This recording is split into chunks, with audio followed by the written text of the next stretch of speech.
In this video, I wanted to do one more example of differentiating using the power rule when it doesn't look like we can actually use the power rule.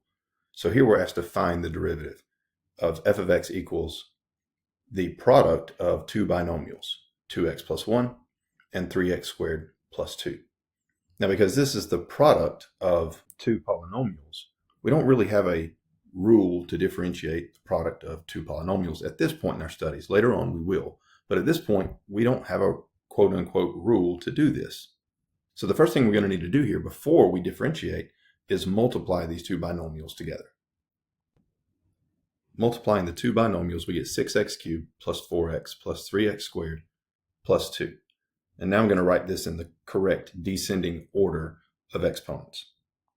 Now this four-term polynomial looks a little cleaner. And because now we have a four-term polynomial, we can just differentiate this term by term. The derivative of 6x cubed is 18x squared. The derivative of 3x squared is 6x. And the derivative of 4x is 4. So the derivative is 18x squared plus 6x plus 4. Let's do one more example of using the power rule when it doesn't really look like or seem like we can use the power rule to differentiate.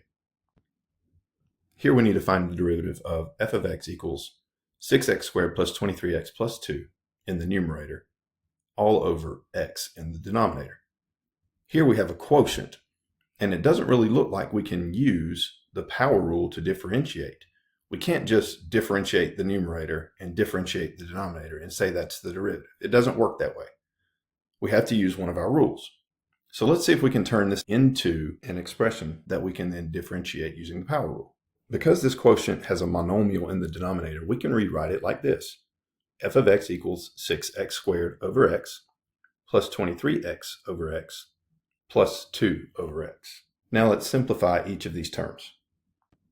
That gives us 6x plus 23 plus 2 over x.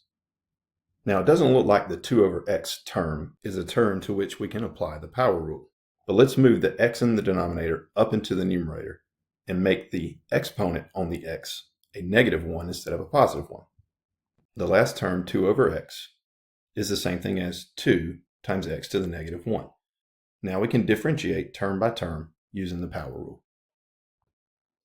The derivative of 6x is 6, the derivative of the constant 23 is 0, and the derivative of 2x to the negative 1 is negative 2x to the negative 2. Which gives us 6 minus 2x to the negative 2. This form of the derivative is totally acceptable. But if you want to rewrite the x to the negative 2 using a positive exponent, we can do that as well. And that'll give us 6 minus 2 over x squared. Either of these are acceptable forms of the derivative.